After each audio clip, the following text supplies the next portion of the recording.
How can you evaluate evidence in your general practice consultations more effectively using the Heidi tool? In this episode, I'm going to explain the toolkit Heidi Evidence and how you can use that in practice, both for the safety of your consultations and for the safety and better treatment of your patients, hopefully, as we continue to tech enhance your primary care and learning. Hello, general practice and EGP learners, and welcome to this episode where I'm going to review the Heidi Evidence tool that you can use as part of your subscription to the Heidi package. Important to note, this is available no matter which package you use. However, the tiers and the amount of stuff that you can do is varied based on how much you subscribe with. Now, just to mention that this is not a sponsored video. I'm not being paid for doing this or anything else, but I am a user of Heidi, as you're going to see throughout using this tool. So please note that in terms of this review of the toolkit. So what is Heidi Evidence? Heidi Evidence is a toolkit that you can use within your subscription to evaluate information based on verified clinical resources to help you understand how to manage patients' care. Basically, think about it like asking a friend in the consultation what to do and referencing that information for you so you can make that decision for what's best with the patient. One of the really important things is that Heidi, as a company, have evaluated various resources you can access, and you can even customize some of that to make it more personalized to yourself. Additionally, it can be used to help track the CPD resources you use from that to validate for your appraisal, etc. And it does some rather cool stuff within the consultation as well. So I'm going to cover all of those in this brief demonstration of what you can do and how you can do that and how things may change as well. Let's take a look, shall we? So this is what the back end of Heidi Evidence looks like. As you can see, it's the standard Heidi interface. This is using the web browser. And you can see you've got the scribe toolkits and various other parts, but I've already selected the evidence toolkit. And as you can see, I've been having a play with it for the past few weeks as well. There are separate sections in terms of library and CPD, which I'll come to in a second. But let's get started in the main place. And let's ask a simple question, shall we, to see what it comes up with. So UTI treatment in a 45-year-old woman. Okay, fairly simple question. It's already given me some alternative options that I might want to consider, but let's just stick with what I've planned. Important to note, you can also dictate your question if you want to, but I like typing. You get to hear my keyboard as I do that then. So by clicking submit, it's now going to verify my question against standardized resources. And as you can see, it's flashing up some of the ones it may want to use. So nice guidance, etc. And it's already coming out with an input. So that was about 5 seconds or so. And coming up initially with key points. So diagnosed women under 65, if you've got 2 urinary symptoms out of the various different options. And as you can see, it's also referencing the websites and information that it's verifying that against for you to look at as well in more detail. It's mentioning urine culture not needed, advice on self-care, etc. And then it goes into more detail in terms of diagnosis, antibiotic treatment, so it's giving me my treatment options, first line and second line, as well as what to do if things don't improve, prescribing strategies, recurrent UTIs, etc. Okay, so really helpful. And as I said, you can click on the various different aspects. So say if I wanted to, let's pick one, go to the first part. So national health evidence, I can click on that. And then it will open up that website if I want to. And by doing so, it takes me straight to the nice guidance in terms of urinary tract infections in adults. So I can check that for myself against the information it's providing. The other thing it does is that it also tracks how long you're on the website as well. So I can say, okay, I've finished reading that. That's done. That's relevant when it comes to the CPD section. However, what if I wanted to make this a little bit more personalized to where I'm working? That's where you can use the sources tab. Now you can do this either in the sources here, or you can do it in the library section here, where you can add local resources that you want. So specifying different toolkits. As you can see, I've added a couple, which is basically the Nottingham APC, which is the area I work in. To do that, you click on New Collection and you type in the resource that you want to do.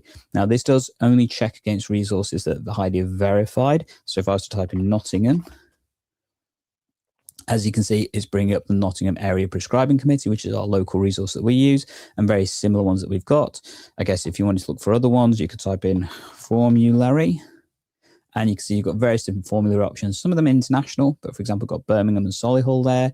We've got Hampshire and Isle of Wight, Northern Ireland Formulary, etc. And you can add those in. You can also make them available to your team if relevant.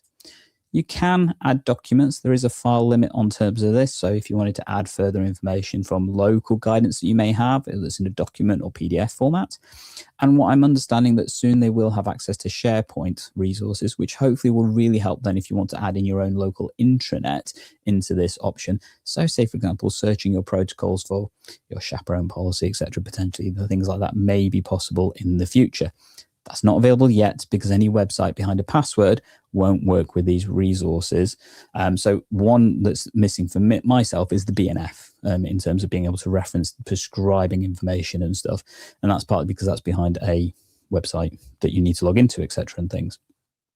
I mentioned about the CPD tracker, so let's have a look at that. So this tracks the amount of CPD resources you're checking on, and as you can see, you've got various different options in terms of things that you've had a deeper read in, your top journals that you've been looking at. As you can see, Nottingham APC definitely ranks up for me because I use that a lot more locally, and then references that I've looked at.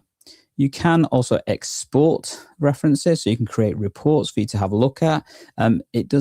It will let me continue editing. So this is one I did earlier just to prep for this. So it's giving me a reference in terms of the export CPD activity of the different resources I've looked at, etc. for how long. And you can download that as a CSV file that you could potentially then utilize and import into your appraisal toolkit if you wanted to, as well as giving you a rough idea of what you're looking for. Potentially, as future use, you can stick that into something like ChatGPT or Claude, for example, and give you a summary of some things that you're looking at on a regular basis to give you some learning needs or a PDP entry. Extra little tip there for you. So what about other things you can do? Well, there is one other cool thing that I think is useful to have a look at. So if you click on New Chat, one of the things that you can also do is reference this within consultations that you have. So if I click on Fill Form, you can then link to a consultation that you've recorded within Heidi. So I'm going to do that now. So I'm going to click on Link Consultation. I'm going to select this one, lower back pain, right sciatica. And for those that are interested, this is a test consultation that I've done with myself and Andy that's in our ABT comparison webinar. So you can actually look at the content of that particular consultation if you want to. And then you can ask it various different things. Now I'm going to add in sources, and I'm going to specify that I want this to be based on the NOTS APC. So personalized to my local area. And I'm going to say when to consider, let's go. When can I MRI for back pain in this patient? Enter.